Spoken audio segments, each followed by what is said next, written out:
మనం భోజనం అరిటాకులో చేయటం అనేది ఎంతో అద్భుతమైన గుణాన్ని మనకిస్తుంది.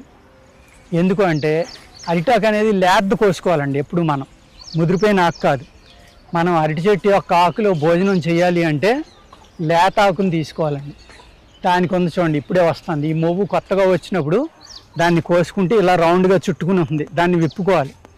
విప్పుకుని ఆ ఆకులో కనుక మీరు వేడి అన్నం వేసుకుని తింటే ఆ అన్నం కూర యొక్క ఫ్లేవర్ కూడా మారిపోతుంది. మనం తినేటప్పుడు మన గోర్లకి ఏదైతే ఆ పై పొర మన గోళ్ళు ఆనమాలు పడతాయి, మీరు చూసుకోండి తిన్నప్పుడు విస్తరలో.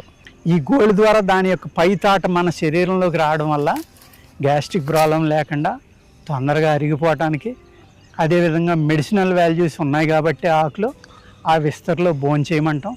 అరిటాకు విస్తరలో తినడం అనేది చాలా పవిత్రమైందని చెప్పడం. అదే అరిటాకుని అనేక పూజా కార్యక్రమాల్లో కానీ వీటిలో కానీ మనం ఇవ్వటం కూడా జరుగుతుంది.